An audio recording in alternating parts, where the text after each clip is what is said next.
மல்லிப்பூ இட்லி, இளநீர் இட்லி, தட்டு இட்லி, புதினா இட்லி, பீஸா இட்லி, ராகி இட்லி, கம்பு இட்லி, சோளம் இட்லி, சிறுதானிய இட்லி, முளைகட்டிய பயிர் வகை இட்லி, ஆரஞ்சு இட்லி, ஆப்பிள் இட்லி, சாத்துக்குடி இட்லி 2547 வகையான இட்லி எல்லாம் செய்து காட்சிப்படுத்தினேன்.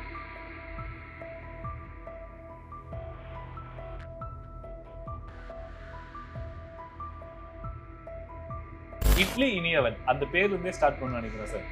எப்ப இருந்து சார் அது ஆரம்பிச்சது? இட்லியில பல்வேறு வகைகள்லையும் சுவைகள்லையும் செய்து அறிமுகப்படுத்தின அந்த காலகட்டங்கள்ல இனியவன் இனியவன் அப்படி தான் சொல்லிட்டு இருந்தாங்க. அதுக்கப்புறம் இனியவன் இட்லின்னு சொல்ல ஆரம்பிச்சாங்க. ஆரம்பத்தில் மகள் மகன் இவங்க எல்லாமே என்னப்பா இட்லி இனியவன் சொல்கிறாங்க அப்படிங்கிற மாதிரி அவங்களுக்கு கூட அது ஏற்றுக்கக்கூடிய மனப்பான்மை இல்லாமல் தான் இருந்தது. தாய்ப்பால் பத்தலை அப்படின்னா அடுத்த உணவாக தாய்ப்பாலுக்கு அடுத்தபடியான உணவு ஒரு குழந்தைகளுக்கு இட்லியாக தான் இருந்தது. அந்த இட்லி அதே மாதிரி அதே வடிவத்தில் அதே மாதிரி இருக்கே. அப்போ அந்த இட்லியை மக்கள் மத்தியில் இன்னும் கவர்ச்சிகரமாக கொண்டு போய் சேர்த்தணும் அப்படின்னா என்ன பண்ணலாம்? இட்லி மேக்கிங் அப்படிங்கிறது வந்து பாமர மக்கள் முதல் ஸ்டார்ட் பண்ணி இன்னைக்கு ஹானரபிள் சீஃப் மினிஸ்டர் நம்மளோட முதலமைச்சர் ஸ்டாலின் சார் அளவுக்கு போய் ரீச் ஆயிருக்கு. தளபதி ஒரு நாள் சந்திக்கணும், என் பொண்ணோட பிறந்த நாள் போய் சந்திக்கணும். பொண்ணோட பிறந்த நாளுக்கு ஒரு கேக் மாதிரி ஒரு மாடலில் இட்லியை செய்து எல்லாரும் கேக் வெட்டி கொண்டாடுவாங்க. நம்ம இட்லியை வெட்டி ஏன் கொண்டாடக்கூடாதுன்னு அது மேலே என் பொண்ணு பேரெல்லாம் அந்த கோனில் வச்சு எழுதி அதையும் எடுத்துட்டு அது போக கொஞ்சம் அவங்க வீட்டுக்கு சாப்பிட்றக்கு இட்லி எல்லாம் எடுத்துட்டு போயிருந்தேன்.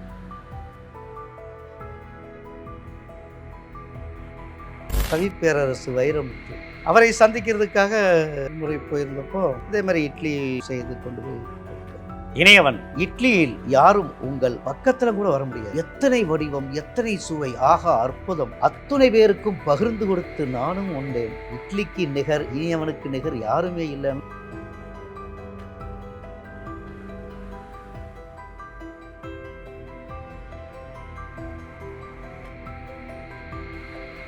அறம்நாடு நேயர்களுக்கு அன்பு வணக்கம். நாங்களும் ஹீரோ தான் வித் கிஷோரோட ஷோல. இன்னைக்கு நம்ம ஷோட ஹீரோ வந்திருக்கோம் யாருன்னா, இன்னைக்கு பல யங்ஸ்டர்ஸ் வந்து ஃபுட் இண்டஸ்ட்ரி ஸ்டார்ட் பண்ணி அதில் ஒரு மிகப்பெரிய ஆள் ஆகணும் அப்படின்னு நினைக்கிறவங்க எல்லாத்துக்குமே இவருடைய வாழ்க்கையும் இவர் கடந்து வந்த பாதையும் இவர் அச்சீவ்மெண்ட் பண்ண அந்த விஷயம் எல்லாமே வந்து ஒரு மிகப்பெரிய இன்ஸ்பிரேஷனாக தான் இருக்கும். நம்ம தினந்தோறும் காலையில இட்லி நல்லா இருக்கும்ல, சாப்பிட்டா நல்லா இருக்கும் அப்படின்னு நினைக்கும் போதெல்லாம் சாரோட ஞாபகம் வராமல் இருக்கவே இருக்காது. அண்ட் எல்லாருக்குமே ஃபேவரேட்டான தமிழ்நாடே கொண்டாடின குஷ்பு இட்லி அதுக்கு ஒரு சொந்தக்காரர்னே சொல்லலாம். டாக்டர் இட்லி இனியவன் சார் தான் இன்னைக்கு நம்ம ஷோவோட ஹீரோவா வந்திருக்காரு. சார் வணக்கம் சார். வணக்கம். எப்படி சார் இருக்கீங்க? நல்லா இருக்கேன். ரொம்ப சந்தோஷம் சார் உங்களை இன்னைக்கு மகிழ்ச்சி. எனக்கும் இந்த அறம் தொலைக்காட்சி நேயர்களோட என்னை நான் கடந்து வந்த அந்த பல்வேறு சந்தர்ப்பங்களை பகிர்ந்துக்கக்கூடிய வாய்ப்பு ஏற்படுத்தி கொடுத்ததுக்கு உங்களுக்கும் உங்கள் நேயர்களுக்கும் மகிழ்ச்சி. நன்றி, வணக்கம். நான் ஸ்டார்டிங் சொல்லும் போதே சொல்லியிருந்தேன், ஃபுட் இண்டஸ்ட்ரியில இன்னைக்கு நிறைய யங்ஸ்டர்ஸ் வந்து சாதிக்கணும்னு நினைச்ச ஒரு ஸ்டார்ட் அப்லாம் தொடங்குறாங்க. பட் அவங்களுக்கு இந்த இன்டர்வியூ உண்மையிலே ரொம்ப ஒரு ஹெல்ப்ஃபுல்லாக தான் இருக்கும். உங்களுடைய இந்த தொழில் முறை, உங்களோட ரகசியங்கள் எல்லாமே சொல்லி கொடுத்தீங்கன்னா. ஃபர்ஸ்ட் உங்களுடைய பேர்ல இருந்து நான் ஸ்டார்ட் பண்ணணும்னு நினைக்கிறேன் சார். இட்லி இனியவன், அதாவது சினிமால அதுக்கப்புறமா ஸ்டண்ட், இந்த மாதிரி சினிமா நடிகர்கள் ஸ்டண்ட் இவங்களுக்கு தான் வந்து ஒரு அடைமொழி கொண்ட ஒரு பெயரா இருக்கும். இது வரைக்கும் எந்த ஒரு தொழிலதிபரும் இந்த மாதிரி ஒரு அடைமொழி வைத்து இவ்வளவு பெரிய புகழ் பெற்றாரான்னு தெரியல. அந்த விஷயத்துல இட்லி இனியவன் அந்த பேர்ல இருந்தே ஸ்டார்ட் பண்ண நினைக்கிறேன் சார். எப்ப இருந்து சார் அது ஆரம்பிச்சது இந்த பேர்? சார் நான் வந்து இட்லியில பல்வேறு வகைகள்லையும் சுவைகள்லையும் செய்து அறிமுகப்படுத்தின அந்த காலகட்டங்களில் இனியவன் இனியவன் அப்படி தான் சொல்லிட்டு இருந்தாங்க. அதுக்கப்புறம் இனியவன் இட்லின்னு சொல்ல ஆரம்பித்தாங்க. இட்லின்னா இனியவன் இந்த மாதிரி ஆகிடுச்சு. காலப்போக்கில் அது எனக்கு ஒரு அடைமொழியாக எனக்கு இதுக்கு முன்னாடி டாக்டர் இனியவன் சொன்னாங்க. ஏன்னா அமெரிக்க யூனிவர்சிட்டி எனக்கு ஒரு டாக்டர் பட்டம் கொடுத்து கௌரவிச்சாங்க. அதெல்லாத்த விட இந்த இட்லிங்கிறது எல்லாத்தையும் பின்னுக்கு தள்ளிட்டு என் பெயரை என்னையும் பின்னுக்கு தள்ளிட்டு முன்னாடி இட்லின்னு ஆரம்பத்தில் அதை நான் அதை பெருசாக யோசிக்கலை. ஆனால் என் மகள் மகன் இவங்க எல்லாமே என்னப்பா இட்லி இனியவன் சொல்கிறாங்க அப்படிங்கிற மாதிரி அவங்களுக்கு கூட அது ஏற்றுக்கக்கூடிய மனப்பான்மை இல்லாமல் தான் இருந்தது. நாளடைவில் அது தவிர்க்க முடியாததாகிடுச்சு. ஏன்னா மக்கள் மத்தியில் இட்லி இனியவன் அப்படிங்கிறது வரும்போது அந்த அடைமொழியாக எனக்கும் அது ஒட்டிக்கிச்சு. ஆனால் அன்னைக்கு என் குடும்பத்தார் கூட யோசிச்சது இன்னைக்கு அது பெருமையா நினைக்கிறாங்க. இட்லி இனியவன்கிறது அவங்க ரொம்ப பெருமையா நினைக்கிறாங்க. எங்கேயாவது ஒரு நிகழ்வுகள என்ன குறிப்பிடும்போது, "ஓ! நீங்க இட்லி இனியவன் பையனா?" அப்படிங்கும்போது அவங்களுக்கு பெருமையா தான் இருக்குங்கிறத பகிர்ந்துக்கிறாங்க. ஆக இது ஒரு சுவாரஸ்யமான ஒரு இது. நீங்க குறிப்பிட்டது போல ஒவ்வொரு தொழிலதிபர்கள் எல்லாம் எதா இருந்தாலும், அந்த தொழில் சார்ந்த நிறுவனங்கள் தனியா இருக்கும். அவங்க பெயர் தனியா இருக்கும். ஆனா எனக்கு இட்லிங்கிறது என் பெயரா வந்தது, ஒரு அடையாளத்தையே இன்னைக்கு அடையாளத்தை ஏற்படுத்துனது. அது ஒரு பெரிய மகிழ்ச்சியான ஒரு இதா தான் இருக்கு.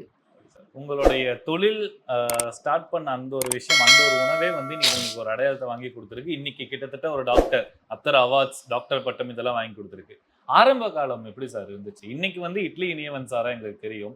ஸோ ஆரம்பத்துல இனியவன் சார் எப்படி தொடங்குனாரு இந்த ஆ ஒரு தொழில்? ஆரம்பம்ங்கிறது ஒரு கடுமையான ஒரு போராட்ட வாழ்க்கையா தான் இருந்தது. ஏன்னா, எங்க அம்மா, அப்பாவுக்கு 5 ஆம்பள பசங்க, 5 பொம்பள பசங்கன்னு பெரிய குடும்பத்தில 3 வேளை உணவுங்கிறது எல்லாமே எங்களுக்கெல்லாம் பெரிய ஒரு கனவா தான் இருந்த காலகட்டம். வறுமையான ஒரு நிலையில தான் எங்களுடைய காலங்கள் கடந்துட்டு இருந்தது. எனக்கு மேல 2 அண்ணன், 1 அக்கா எல்லாம் இருந்தாலும் யாரும் ஒண்ணும் படிச்சு பெருசா ஒண்ணும் தொழில் தொடங்க முடியாது. அவங்கவங்க ஏதாவது மெக்கானிக் செட்ல வேலைக்கு போறது, வர்றது இந்த மாரி தான் இருந்தது. அப்ப எனக்கும் ஏதாவது ஒரு தொழில் செய்யணும் அப்படிங்கிறதுல ஏன்னா நான் 8வது வரைக்கும் ஸ்கூலுக்கு போயிருக்கேன், படிச்சிருக்கேன் அவ்வளோதான் தவிர, அந்த படிப்புக்கு உண்டான வேலையெல்லாம் எதுவும் கிடைச்சிராது. அது மாரி. அப்ப ஏதாவது வியாபார ரீதியா ஏதாவது பண்ணணும்னு யோசிக்கும்போது தான் அந்த இட்லிக்கார அம்மாவுடைய நட்பு கிடைத்து, அவங்களுக்காக கூட நானு இருந்தேன். அப்ப அது எனக்கு ஒரு உள்ளுணர்வுல எனக்கு இது அ அது மேல ஒரு பற்றுதல் அதிகமாச்சு. ஏதோ வேலைக்குன்னு இருக்கிறது இல்லாம, நான் அந்த இட்லி செய்ற பக்குவங்களையும், இத நானாக விரும்பி அவங்க கூட சேர்ந்து அவங்களுக்கு உதவி செய்யும்போதே அத கத்துக்கிட்டேன். இந்த அரிசிய எப்படி ஊற போடுறதுலேருந்து, அத அரைச்சு மாவாக்கி, புளிக்க வச்சு, அதுக்கப்புறம் இட்லி ஆக்குற வரைக்கும் இருக்கக்கூடிய எல்லா இதுலயுமே, நான் கூட அவங்க கூடயே இருந்து கொஞ்சம் கொஞ்சமா அத கத்துக்கிட்டேன். கத்துக்கிட்டு அதுக்கப்புறம் சென்னைக்கு 97ல ஒரு நாடோடி மாரி வந்தேன்னு வைங்களேன். அப்ப எப்படி சார் சென்னைக்கு வரம்போது ஒரு தொழில்ல வந்து நம்ம வந்து பெரிய ஆள் ஆகணும் அப்படிங்கிற ஒரு கனவோட வந்தீங்களா? இல்ல சென்னை வந்ததுக்கு அப்புறமா எப்படி வந்து இனியவன இட்லி இனியவனா சென்னை மாத்துச்சு? நான் கோயம்புத்தூர்ல ஒரு இட்லி தயாரிப்பாளரா, இட்லி செய்யக்கூடிய ஒரு மாஸ்டரா பக்குவம் அடைஞ்ச காலகட்டம். அப்ப சென்னையில ஒரு இட்லி மாஸ்டர் தேவைப்படுதுன்னு போரூர் ராமச்சந்திரா மெடிக்கல் காலேஜ்ல இருக்கக்கூடிய ஒரு பெரிய பிரதான உணவு விடுதி. அதுல ஒரு மாஸ்டர் இட்லி மாஸ்டர் வேணும் அப்படிங்கும்போது, கோயம்புத்தூர்ல இருக்கக்கூடிய எங்க ஓனர் அம்மா சந்திரா அம்மா, அவங்ககிட்ட தான் நான் வியா அது வியா வேலை செஞ்சுட்டு இருந்தேன். அவங்க மூலியமா நான் சென்னைக்கு வர்றேன். அவங்க ஓராண்டு காலம் அந்த கேன்டீன குத்தகைக்கு எடுத்திருந்தாங்க. அப்ப இங்க வந்து இருந்து மாத சம்பளம் ஒரு ரூ. 4000. அப்ப அது பெரிய காசு. 97கள்ல துவக்கத்துல. மாதத்துக்கு ஒரு முறை 4 நாள் விடுமுறை குடுப்பாங்க. கோயம்புத்தூர் போயிட்டு வரலாம். நான் குடும்பத்த விட்டு தனியா இருந்ததெல்லாம் பழக்கமில்லாத சூழல். இருந்தாலும் வேலைக்காக வந்திருக்கோம் அப்படின்னு வந்து இருந்து ஒரு 1 வருஷம் இங்கிருந்து செஞ்சுட்டு இருந்தோம்.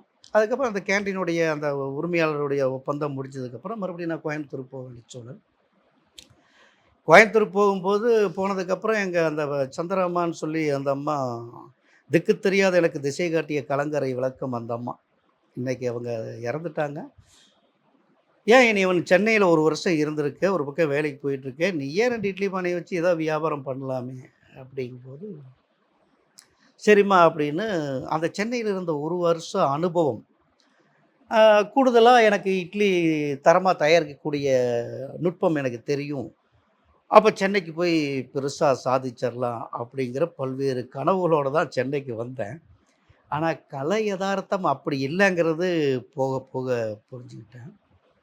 ஆ ஒரு கடுமையான நெருக்கடியான ஒரு சூழலை எல்லாம் மழை, வெள்ளம், கூவம் நெறஞ்சி நான் ஒரு வாடகை வீடு, ஓலை வீடு எடுத்து வச்சுட்டு வியாபாரத்துக்கு உண்டான ஏற்பாடு பண்ணேன். அந்த இரவு மழை தண்ணி உள்ள வீட்டுக்குள்ள எல்லாம் கூவம் தண்ணி வந்து இடுப்பளவுக்கு தண்ணி. அத நெனச்சாலே இன்னைக்கும் ஏன்னா மழை வெள்ளமா இருந்தா பரவால்ல. அந்த கூவம் நெறஞ்சி அது ஓரத்தில இருக்க குடிசைகள்ல வரும்போது அதுவும் நான் இருந்த அந்த குடிசை வீடு கொஞ்சம் இறக்கமான பகுதியா பள்ளமான பகுதி. அந்த கொடூரமான இரவா இருந்தது. அந்த இரவு அந்த அந்த அட்டைப்பூச்சி உடம்பு பூரா அப்படியே ஒட்டிட்டு போறது. அட்டைப்பூச்சி, பூரான், கரப்பான்பூச்சின்னு அந்த சாக்கடை தண்ணிக்குள்ள அந்த இரவு முழுவதும் நிற்க வெளிய வந்து அத விட பள்ளமா இருக்கும். வீட்டுக்குள்ளேயே எனக்கு இடுப்பளவு தண்ணி. இரவு 2 மணியிலிருந்து காலையில வரைக்கும் அந்த இரவு மிக மோசமான விடியா இரவா இருந்தது. விழித்திருப்பவருக்குத்தான் தெரியும் இரவின் நீளம்னு சொல்லுவாங்க. படுத்து தூங்குறோம், விடியறது தெரிய மாட்டேங்குது. ஆனா, இந்த 2 மணியிலிருந்து காலையில 6 மணி வரைக்கும் நான் அந்த மிக ஒரு மோசமான, துயரமான அந்த சூ சூழல்ல இருந்தேன். ஆனாலும் வேற வழி இல்ல. இத எதிர்கொண்டு தான் ஆகணும். ஆனா, இதுவும் கடந்து போயிரும். லைஃப்ல இது மட்டுமே நிரந்தரமானதல்ல. இதையும் கடந்து போக முடியுங்கிற ஒரு உள்ளுணர்வு, ஒரு வெறித்தனமான ஒரு நம்பி வந்துட்டோம் சென்னைக்கு. சென்னைக்கு வந்து நம்ம ஒரு பெரிய அளவுல பண்ணாட்டி கூட நம்மளுடைய வாழ்வாதார பிரச்சனைக்கு உண்டான வருமானத்தையாவது ஈட்டக்கூடிய அளவுக்கு சுயமரியாதையோட வாழணுன்ற ஒரு வெறி. இன்னைக்கு உலகம் முழுவதும் என்ன கூப்பிட்டு நிகழ்வுகள செய்யக்கூடிய அளவுக்கு நான் பெரிய ஆளா வளருவேனெல்லாம் நான் கற்பனையும் நெனச்சு பார்க்கல. ஆனா, அன்னைக்கு இருந்த அந்த வைராக்கியமும், வெறியும் இது கடந்து போகும். இதுக்கப்புறமும் நான் தொடர்ந்து இந்த பணிய செய்வேங்கிற ஒரு நம்பிக்கையோட எதிர்கொண்டேன். அதன் பின்னாடி ஒரு 20 நாள், 25 நாளு பிளாட்ஃபார்ம் தான் என்னோட வாழ்க்கையா இருந்தது.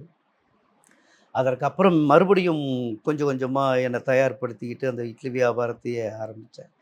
அப்ப எனக்குள்ள இந்த இட்லி வியாபாரம்னு ஒண்ணு வந்து இவ்வளோ பெரிய துயரை நம்ம எதிர்கொண்டிருக்கோம். மிகப்பெரிய ஒரு விலை கொடுத்திருக்கோம்.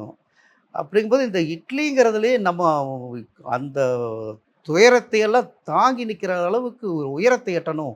அப்படின்ற ஒரு வெறித்தனமான ஒரு எண்ணத்தையோட உழைக்க ஆரம்பிச்சேன். சாப்பாடு, தூக்கங்கிறதெல்லாம் 2வது 24 மணி நேரம் இந்த இட்லிங்கிற ஒண்ண எப்படியாவது சந்தைப்படுத்தணும். மக்கள்ட்ட கொண்டு போய் சேர்த்தணும். அதுக்காக நெறைய மெனக்கெட்டேன். மெனக்கெட்டு என்ன பண்ணாலும் இட்லிங்கிறது இன்னைக்கு இருக்கக்கூடிய இளைஞர்கள், அ இளம்பெண்கள் இவங்களுக்கு மத்தியில எல்லாம் பெரிய அட்ராக்ஷனா இல்ல. அ இன்னைக்கு உணவு ஆரோக்கியம் நல்லா இருக்குங்கிறத தாண்டி, அத கவர்ச்சியா காட்சிப்படுத்துற விதத்தில எல்லாருமே மயங்கக்கூடிய ஒரு நிலையில தான் இருக்கோம். இன்னைக்கு டிவி எல்லா இதில பார்த்தாலுமே இந்த பீஸா, பர்கர் இந்த மாரி பல்வேறு வகையான துரித உணவுகள் நெறையா அதுக்கு அடிக்ட் ஆகிருக்கக்கூடிய சமூகமா பார்க்குறோம். அப்ப இந்த இட்லின்னு ஒண்ண கொண்டு போணும். ஏன்னா, இட்லி மேல எனக்கு நீண்ட ஒரு காதல் உண்டு. ஏன்னா, ஒரு தாய்க்கு ஒரு குழந்தைக்கு கொடுக்கக்கூடிய பால் அளவு குறைஞ்சிச்சுனாலும் கூட அடுத்த குடுத்த உணவா இருந்தது இட்லி தான். தாய்ப்பால் பத்தல அப்படின்னா, அடுத்த உணவா தாய்ப்பாலுக்கு அடுத்தபடியான உணவு ஒரு குழந்தைகளுக்கு இட்லியா தான் இருந்தது. அந்த இட்லி அதே மாரி, அதே வடிவத்தில, அதே மாரி இருக்கே. ஒரு மாற்றம் ஒண்ணு தான் மாறாததுன்னு அழகா பெரியார் சொல்லுவார். அப்ப அந்த இட்லியை மக்கள் மத்தியில இன்னும் கவர்ச்சிகரமா கொண்டு போய் சேர்த்தணும் அப்படின்னா என்ன பண்ணலாம்? அப்படின்ற சிந்தனை எனக்குள்ளேயே என்னுடைய இந்த நிலைக்கு அந்த சிந்தனை தான் காரணம் அப்படின்னும் நான் இன்னைக்கு உணர்றேன். எல்லார் மாரியே நம்மளும் அதே மாரி இட்லிய செய்து குடுத்துட்டு இருக்கிறத விட, அதில ஒரு மாற்றம் பண்ணா என்ன அப்படிங்குள்ள எனக்குள்ளேயே ஒரு அப்ப இட்லி என்ன பெருசா மாற்றம் செய்து விட முடியும்? அப்படிங்கிற மாரியான ஏன்னா யாருமே அது இன்னைக்கு நான் அரிசிய கண்டுபிடிச்சவன் அல்ல, உளுந்த கண்டுபிடிச்சவன் இல்ல, இட்லிய கண்டுபிடிச்சவன் அல்ல. இன்னும் சொல்லப்போனா, இந்த இட்லின்னு ஒண்ணு செய்யறதுக்காக நம்ம முன்னோர்கள்லாம் நெறைய பாடுபட்டுருக்காங்க. அந்த கருப்பு உளுந்து வாங்கி ஊற போட்டு, அதை அப்படியே ஷேக் பண்ணி தோல நீக்கி, அரிசி ஊற வச்சு, அது கல்லுல போட்டு ரொம்ப கஷ்டப்பட்டு ஆட்டி, விறகடுப்பு தான் அல்லது பொட்டடுப்பு இந்த மாரி இந்த காலகட்டங்கள்ல இவ்வளோ சிரமப்பட்டு அந்த இட்லியெல்லாம் செய்திருக்காங்க. ஆனா, நான் அந்த மாரியெல்லாம் பெருசா ஒண்ணும் மெனக்கெடல, கஷ்டப்படல. ஆனா, அதோடைய அந்த அடிப்படையை மாத்தணுன்ற எண்ணம் எனக்குள்ள வந்துச்சு.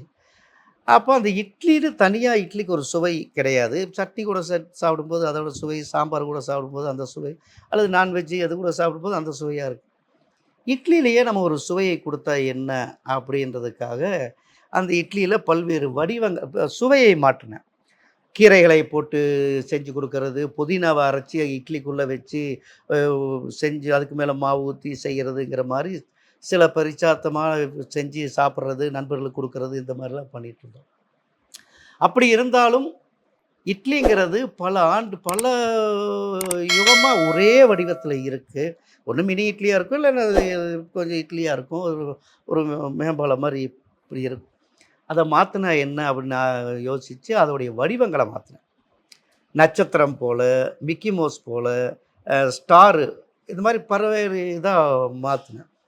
மாத்திட்டு ஒரு பிப்ரவரி 14 காதலர் தினத்தன்னைக்கு அதுக்கு முன்னாடி 1 மாசமா ஆ ஒரு பட்டையில போயி ஆர்ட்டின் வடிவத்தில, இதய வடிவத்தில ஒரு அச்சு தட்ட உருவாக்கி, நெறைய மெனக்கட்டோம். இன்னைக்கு அது சந்தையில தாராளமா கெடைச்சிருது. அந்த ஆர்ட்டின்ஸ் இதில உருவாக்கி, இட்லிய மாவரைச்சு, தண்ணி ஊத்தி, மாவு கரைச்சு இட்லி ஊத்துறதுக்கு பதிலா, அந்த இளநீர் ஊத்தி மாவரைச்சு, அந்த ஆர்ட்டின் ஷேப்புக்குள்ள இட்லிய ஊத்தி, ஒரு பிப்ரவரி 14ஆம் தேதி அந்த காதலர் தினத்தன்னைக்கு ஆர்ட்டின் இளநீர் இட்லின்னு ஒண்ணு அறிமுகப்படுத்தினேன். இன்னைக்கு அது ஒரு அது மிகப்பெரிய உலகம் ஃபேமஸ். முழுவதும் இருக்க தமிழர்கள் பூராமே அது விரும்பி சாப்பிடுற அளவுக்கு அது ஒரு பெரிய இன்னைக்கு ஆர்டின் இளநீர் இட்லிங்கிறது எல்லா திருமண நிகழ்ச்சிகள்லையும் சரி, எல்லாத்துலயுமே இடம்பெற அளவுக்கு அந்த இட்லி ஒரு அது என்னையும் அந்த பெரிய உயரத்துக்கு கொண்டு போச்சு. அதற்கப்புறம் இட்லியிலே பல்வேறு மாற்றங்கள ஏற்படுத்தின மல்லிப்பூ இட்லி, இளநீர் இட்லி, தட்டு இட்லி, புதினா இட்லி, பீஸா இட்லி, ராகி இட்லி, கம்பு இட்லி, சோளம் இட்லி, சிறுதானிய இட்லி, முளைகட்டிய பயிர் வகை இட்லி, ஆரஞ்சு இட்லி, ஆப்பிள் இட்லி, சாத்துக்குடி இட்லின்னு 2547 வகையான இட்லி எல்லாம் செய்து அ ஒரு காட்சிப்படுத்தினேன். அதுக்கெல்லாம் முக்கிய காரணமா இருந்தது என்னன்னா, என்னுடைய பசியை போக்குனது, என்னுடைய குடும்ப வறுமையை போக்குனது, இதெல்லாம் தான் இட்லி. இந்த இட்லிய வந்து சந்தைப்படுத்துறதுங்கிறது, நான் வியாபாரம் செய்றது, கல்யாண நிகழ்ச்சிக்கெல்லாம் ஆர்டர் சொல்றாங்க. நாங்க போய் செஞ்சு குடுக்குறோம். அது நான் ஒரு ஹோட்டல் வச்சிருக்கேன். எங்ககிட்டலாம் சாப்பிடுங்க வாங்கங்கிறது இல்லாம, உங்க வீடுகள்ல நீங்க செய்யும்போது, இந்த மாதிரியான ஒரு வித்தியாசமான முறையில செய்து குடுத்தீங்கன்னா, இந்த பிடிக்காத குழந்தைகளும் பிடிக்கும். சாப்பிட ஆரம்பிப்பாங்க. அ உதாரணத்துக்கு ஒரு கேரட் எடுத்து துண்டு துண்டா அறுத்து மிக்ஸியில போட்டு நல்லா மைய அரைச்சு, இட்லி மாவுல கலக்கி இந்த பைனாப்பிள் புட்டிங், பைனாப்பிள் சாஸு இதெல்லாம் இருக்கு. அதெல்லாம் போட்டு கலக்கி, இனிப்புக்கு தேவையான பனங்கருப்பட்டியோ அல்லது தேனோ ஏதாவது போட்டு கலக்கி, கொஞ்சம் வித்தியாசமான கிண்ணத்தில ஊத்தி, இட்லிய குடுத்துட்டு பைனாப்பிள் இட்லினா குழந்தை அருமையா அந்த கேரட்டையும் சாப்பிட்டு போகுது, இட்லியும் சாப்பிட்டு போயிரும். நீங்க வீடுகள்ல இப்படி செஞ்சு குடுங்க. அதே மாரி ஒரு பீட்ரூட் எடுத்து துண்டு துண்டா அறுத்து நான் அது என் வீட்லயே என் பொண்ணுக்குலாம் செஞ்சு குடுத்து ரொம்ப விரும்புனாங்க. ஒரு பீட்ரூட் எடுத்து துண்டு துண்டா அறுத்து மிக்ஸியில போட்டு நல்லா மைய அரைச்சு, இட்லி மாவுல கலக்கி, ஒரு ஓவல் கிண்ணம் பாயாசம்லாம் ஊத்துற மாரி ஒரு ஓவல் கிண்ணத்தில கொஞ்சம் நெய்ய தடவி, அந்த மாவு ஊத்தி, அதில கொஞ்சம் பாதாமு, பிஸ்தா இதெல்லாம் போட்டுட்டு, இனிப்புக்கு தேவையானதெல்லாம் போட்டு வேக வச்சு எடுத்து சாக்லேட் இட்லின்னு குடுத்தேன். பீட்ரூட்ட. பொதுவா பீட்ரூட்ட குழந்தைகளுக்கு எந்த வடிவத்துல குடுத்தாலும் சாப்பிடாதுங்க. வேணா வாயில வச்சு மென்னுட்டு ஏதோ துப்பிட்டு ரத்தம் வருதுங்கிற மாரி விளையாண்டுவாங்க தவிர, பீட்ரூட்டு, கேரட்டு, காய்கறி இது சாப்பிட மாட்டாங்க. அப்ப அத சாப்பிட வைங்க, இப்படிலாம் செய்யுங்க. அப்படின்னு சின்ன சின்ன ஒரு டிப்ஸோட இந்த விழிப்புணர்வு இட்லி கண்காட்சியிலயும் பண்ணிட்டு, அது பெரிய அளவுல ஒரு பெரிய பெரிய இடங்கள்ல இருந்தெல்லாம் என்ன நோக்கி பாராட்டுகளும், உங்க இட்லி எனக்கு வேணும், நாங்க சாப்பிட்டு பார்க்கணுன்ற அளவுக்கு சொல்ற அளவுக்கு ஒரு நிலைக்கு கொண்டு போச்சு. சார் குறுகிருக்கு மன்னிக்கவும். இந்த பெரிய இடத்து அளவுக்கு ரீச் ஆயிருக்கு அப்படின்னு சொல்லும்போது, கண்டிப்பா இந்த கேள்வி நான் கேட்டு தான் ஆகணும். இட்லி இறைவன் சாருடைய இந்த இட்லி மேக்கிங் அப்படிங்கிறது வந்து, பாமர மக்கள் முதல் ஸ்டார்ட் பண்ணி, இன்னைக்கு ஹானரபிள் சீஃப் மினிஸ்டர் நம்மளோட முதலமைச்சர் ஸ்டாலின் சார் அளவுக்கு போய் ரீச் ஆயிருக்கு. ஸோ அந்த மொமெண்ட்ட பத்தி கொஞ்சம் ஷேர் பண்ணுங்க. அப்போ ஒரு முறை என் பொண்ணு பொறந்த நாளுக்கு எப்படியாவது தளபதிய சந்திச்சிரணும் அப்படின்னு, எங்க அண்ணன் பொள்ளாச்சி உமாபதின்னு சொல்லி கோயம்புத்தூர்ல எங்களுக்கு நல்ல அறிமுகமான அண்ணன், சென்னையில இருந்தார். அப்போ அண்ணங்கிட்ட சொல்றேன், "அண்ணா இந்த மாரி தளபதி ஒரு நாள் சந்திக்கணும். என் பொண்ணோட பொறந்த நாளு போய் சந்திக்கணும்." அப்படிங்கும்போது, "எத்தனாம் தேதின்றாரு?" அப்ப நவம்பர் 21ன்னு சொல்றேன். "சரி இருக்காரா அன்னைக்கு தேதி இருக்காரா? நான் கேட்டு சொல்றேன்." அப்படின்னாரு. "சரி." அப்படின்னாங்க. "இருக்காரு. வாங்க. காலையிலலாம் வந்துருங்க. ஒரு 8 மணிக்கெல்லாம் வீட்டுக்கு வந்துருங்கன்ட்டாங்க." சரி வெறுமனே போறத விட, என் பொண்ணோட பொறந்த நாளுக்கு ஒரு கேக் மாரி ஒரு மாடல்ல இட்லிய செய்து, எல்லாரும் கேக் வெட்டி கொண்டாடுவாங்க. நம்ம இட்லிய வெட்டி ஏன் கொண்டாடக்கூடாதுன்னு, அந்த மாரி ஒரு அது கேக்கு மாதிரியே ஒரு வாத்து வடிவத்தில ஒரு இட்லிய செய்து, அது மேலே என் பொண்ணு பேரெல்லாம் அந்த கோனில் வச்சு எழுதி அதையும் எடுத்துட்டு, அது போக கொஞ்சம் அவங்க வீட்டுக்கு சாப்பிட்றக்கு இட்லி எல்லாம் ஒரு வேளை குடுக்க முடிஞ்சா குடுப்போம் அப்படிங்கிற நம்பிக்கையோட கொஞ்சம் இட்லி எல்லாம் எடுத்துட்டு போயிருந்தேன். போய் தளபதிய சந்திச்சுட்டு விஷயத்த சொன்னோனே, அவர் ரொம்ப சந்தோஷப்பட்டு என் பொண்ணோட கைய புடிச்சு, இட்லிய வெட்டி பிறந்தநாள் கொண்டாடுறது உலகத்திலேயே அதுதான் முதல் முறை. அது தளபதி கையால என் பொண்ணு பிறந்த நாளு. வெட்டி கொண்டாடி எல்லாம் முளைச்சாச்சு. அப்புறம் இந்த இட்லிய அவங்க உதவியாளர்ட்ட குடுத்து வீட்ல குடுக்க சொல்லியிருந்தேன். குடுத்துட்டு நானும் வந்துட்டேன். ஒரு 10, 15 நாள் இருக்கும். மறுபடியும் அவங்க அலுவலகத்திலருந்து தொலைபேசியில கூப்ட்டு, இது மாரி கொஞ்சம் இட்லி நல்லா இருந்தது. இட்லி வேணும் அப்படிங்கும்போது, அப்பருந்து அப்படி கொஞ்சம் தொடர்பு ஆச்சு. ஏதாவதுன்னா அவங்க உதவியாளர்ட்ட சொல்லுவாங்க. நாங்க இட்லி கொண்டு போய் குடுப்போம். அப்படியான ஒரு இது நட்பு கிடைச்சது. இப்ப முதல்வர் ஆனதுக்கு அப்புறமும் அம்மையார் வீட்ல ஒரு சின்ன நிகழ்ச்சி. துர்கா அம்மா ஃபோன் பண்ணாங்க. அவங்க இதுவரைக்கும் எனக்கு நேரடியா தொலைபேசியில கூப்பிட்டதே இல்ல. அவங்க உதவியாளர் ஆறுமுகமோ, அவங்க யாராவது ஒருத்தர் மீரான்னு யாரோ ஒருத்தர் கூப்பிடுவாங்க, சொல்லுவாங்க, கொண்டு போய் குடுப்போம்.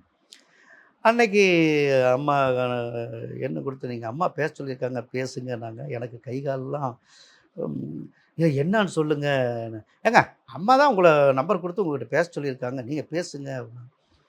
அ சரின்னு ஃபோன் பண்ணி அம்மான்னா, "இனியவன் எங்க வீட்ல ஒரு 20 பேர் விருந்து நிகழ்ச்சி இருக்கு. எனக்கு இட்லி வேணும். இளநீர் இட்லி அவிச்சு வைங்க."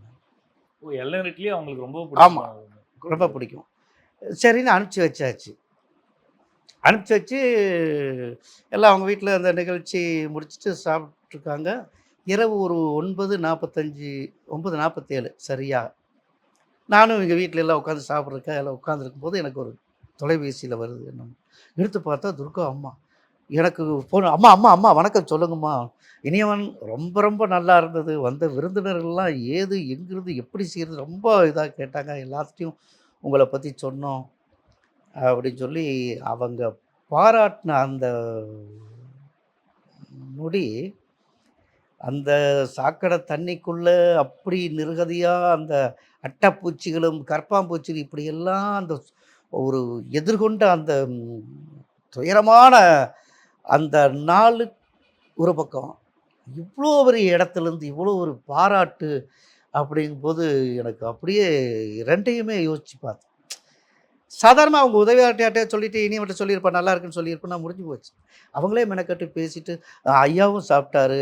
ஒரு தட்டு இட்லியில பாதி, ஒரு ஆட்டின் சேஃப் இட்லி 2 சாப்பிட்டாரு. ரொம்ப நல்லா இருக்குன்னு சொன்னாரு. அப்படின்லாம் பகிர்ந்துக்கிட்டாங்க. அது எனக்கு கிடைச்ச ஒரு பெரிய ஒரு அங்கீகாரமும், பெரிய ஒரு அவார்ட். அத விட பெரிய அவார்டு எதுவுமே இல்லங்கிற அளவுக்கு ஒரு மகிழ்ச்சிய குடுத்தது. அதே மாரி தான் கவி பேரரசு வைரமுத்து. அவரை சந்திக்கிறதுக்காக ஒரு முறை போயிருந்தப்போ, இதே மாரி இட்லி செய்து கொண்டு போய் குடுத்தேன். சாப்பிட்ட மனிதரு ஏன்னா அவங்கலாம் எப்படி அவ்வளோ பெரிய மனிதரா ஆனாங்கங்கிறதுக்கு இத்தன பேர் காசு, பணம் மட்டும் இல்லாம எத்தன பேருடைய மனங்கள சம்பாரிச்சிருக்காரு. சாதாரண எனக்கு ஃபோன பண்ணிட்டு, "இணையவன் இட்லியில் யாரும் உங்கள் பக்கத்துல கூட வர முடியாது. எத்தனை வடிவம், எத்தனை சுவை, ஆஹா அற்புதம்! அத்துணை பேருக்கும் பகிர்ந்து கொடுத்து நானும் உண்டேன். ஆஹா! இட்லிக்கு நிகர், இனியவனுக்கு நிகர் யாருமே இல்லன்லாம்" ஒரு கவிதையா சொன்னாரு. அப்போ அந்த அந்த பாராட்டுற குணம், அதாவது ஏதோ செஞ்சோம், குடுத்தோம், போனோங்கிறத விட, அவங்க அத சாப்பிட்டுட்டு எங்கள நோக்கி அதனால அவங்களுக்கு என்ன? ஆனா எங்களுக்கு அதனால எவ்வளோ பெரிய குரோத், எவ்வளோ பெரிய ஒரு ஒரு ஈடுபாடும், இன்னும் வேகமா நாங்க எங்களுடைய பணிய செய்யணுன்றதுக்காக கிடைச்ச அந்த டானிக் இல்லையா? அவங்களுக்கு அதுனால ஒண்ணுமே இல்ல. இத நான் பகிர்ந்துக்கிறதுனால கூட நெறைய பேர் என்ன இதோ அவங்களுக்கு குடுத்தேன், இவங்களுக்கு குடுத்தேன்னு சொல்லி இத பேசுற இந்த மாரிலாம். ஆனா எனக்கு கிடைச்ச ஒரு பெரிய அங்கீகாரத்த நான் பகிர்ந்துக்கிறதுல எனக்கு கிடைக்கிற ஆனந்தம். இப்போ ஒரு சாதாரண ஒரு இட்லியால ஒரு வியாபாரம் பண்ணி ஒரு நிலையை அடைய முடியும்போது, நம்மனாலயும் ஏன் முடியாது? அப்படின்ற முழங்கி கிடக்கிற இளைஞர்களுடைய முதுகெலும்ப தட்டுறதுக்கு உண்டான ஒரு செய்தியா கூட இது போய் சேரும் இல்லையா? அந்த அளவுல பெரிய இடத்துடைய நன்மதிப்பை பெற்றேன். அது இதுவரைக்கும் தக்க வச்சுக்கிட்டு மகிழ்ச்சியோடு இருக்கேன். தக்க வச்சுட்டே இருக்கணும் சார். தொடர்ந்து இன்னைக்கு வந்து நீங்க திருப்பியும் ஒரு டாக்காவே அமைஞ்சிட்டு இருக்கீங்கன்னா இல்லை, நம்ம நம்ம எல்லாருக்கும் வியப்பு, எனக்கும் வியப்பு. என்ன வியப்புனா, அண்ணா அறிவாலயத்தில் கலைஞர் குடும்ப உறவினர் ஒரு திருமணம் நடந்துட்டுருக்கு. அங்கே எங்களுடைய இளநீர் இட்லி தான் எல்லாருக்கும் பரிமாறிட்டு இருக்கோம். கேட்டரிங்காரங்க எங்ககிட்ட இட்லி ஆர்டர் கொடுத்துருக்காங்க. நாங்கள் செஞ்சு கொடுத்துட்ருக்கோம். எங்கள் பணியாளர்கள்லாம் அங்கே இட்லி செய்து பந்திக்கு போயிட்டுருக்கு. நான் ஒரு 8:30 8:45க்கு ஒவ்வொரு மண்டபமாக பார்வையிட்டுட்டு அண்ணா அறிவாலயத்துக்குள்ளே போகிறேன். போனால் தளபதியும் துர்கா அம்மாவும் உட்காந்து சாப்பிட்ருக்காங்க. அவங்க சாப்பிட்றத பார்த்தோன்னே நான் கிச்சனுக்கு ஓடி போய் ஒரு 4 சூடாக இட்லி எடுத்து தட்டில் மூடி வச்சுட்டு எடுத்து வந்துட்டு, அம்மா இட்லி அப்படின்னு. வேண்டாம் போதும் சாப்பிட்டேன் அப்படின்னு அவங்க நிமிர்ந்து என்னை பார்க்கல. அதுக்கு ஒரு 4 நாளைக்கு முன்னாடி தான் அவங்களுக்கு வீட்டில் ஒரு குழந்தைகள்லாம் வச்சு ஒரு சின்னதாக ஒரு பார்ட்டி மாதிரி கொண்டாடணும், கிறிஸ்மஸ் கொண்டாடுறோம். குழந்தைகளுக்கு மிக்கி மவுஸ் இட்லி, தலைவருக்கு இளநீர் இட்லி கொடுத்துருப்பான்னு சொல்லியிருந்தாங்க. சரின்னு செஞ்சு கொடுத்துருந்தேன். அப்போ அந்த அம்மாவுக்கு இட்லி அந்த பந்தியில் சாப்பிட்டு கேட்கும்போது, வேண்டாப்பா போதும் அப்படின்னாங்க. நான், அம்மா அந்த மிக்கி மவுஸ் இட்லி, ஐயோ இனியவன் நீங்களா? ரொம்ப நல்லா இருந்தது, மிச்சம் இருந்தது ஃப்ரிட்ஜில் வச்சு மறுநாள் சூடு பண்ணி சாப்பிட்டேன் அப்படின்னாங்க. நான் எத்தனையோ விஐபிகளுக்கெல்லாம் இட்லி கொடுத்துருக்கேன். ஏன் நம்ம பெரிய பெரிய இடத்துக்கெல்லாம் எங்கள் இட்லி போய் சேர்ந்துருக்கு. அங்கேருந்து ஒரு சின்னதாக கூட சில இடங்களில் ரிசல்ட்டே வராது. இந்த அம்மா மறுநாளும் கேட்டால் நாங்கள் அதை விட பெரிய பாக்கியம் என்ன செஞ்சு கொண்டு போயிருப்போம். நல்லா இருந்தது, ஃப்ரிட்ஜில் வச்சு மறுநாள் சூடு பண்ணி சாப்பிட்டேன்ற அளவுக்கு ஒரு எளிமையான ஒரு குடும்பமாக துர்கா அம்மையாரை பார்த்தேன். நம்ம வீட்டில் இப்போ புளிக்குழம்பு நல்லா இருக்குது, வேஸ்ட் பண்ணாத ஃப்ரிட்ஜில் வை அப்படின்னு சொல்கிற மாதிரி அவ்வளோ ஒரு எளிமையான ஒரு குடும்ப பெண்மணியாக நம்ம குடும்பத்தில் ஒருத்தராக அந்த அம்மையார் சொன்னது அதை விட பெரிய ஏன்னா அவ்வளோ அதிகாரத்தில் இருந்தும், அவ்வளோ பெரிய இடத்துல இருந்தும் அவங்க எவ்வளோ ஒரு தன்னடக்கமாக எவ்வளோ ஒரு இதாக இருக்காங்கங்கிறது பெரிய ஒரு நம்ம தமிழ்நாடு மக்களே கொடுத்து வச்சுருக்கோம். இட்லி நிவன் சாரோடைய பயணம் இவ்வளவு தூரம் போனாலுமே அவர் பண்ற மாதிரி இட்லி என்னால பண்ணவே முடியல. நாங்க இட்லி பண்ணா மட்டும் கல்லு மாதிரி வருது, அதை வந்து தூக்கி எங்கேயாவது வீடு கட்டதான் யூஸ் பண்ண முடியும். சார் பண்ணா மட்டும் அப்படியே பூ மாதிரி இருக்குது, தலையில வச்சுட்டு அப்படியே போலாம் கோயிலுக்கு. இட்லி நல்லா வரலங்கிறது ஒரு பக்கம், ஆனால் நல்லா வந்திருக்கும். அவங்களே சில நேரங்களில் நல்லா அற்புதமாக பூ மாதிரி இட்லி செய்கிறாங்க. ஒரு நாள் பார்த்தீங்கன்னா கல் மாதிரி இருக்குது, ஒரு நாள் பார்த்தீங்கன்னா குல குலன்னு இருக்குது. அதே அரிசி, அதே உளுந்து, அதே ஆட்கள் தான் செய்கிறாங்க. இதுவாக இட்லிக்கு என்ன முக்கிய அடிப்படை காரணம் அப்படின்னா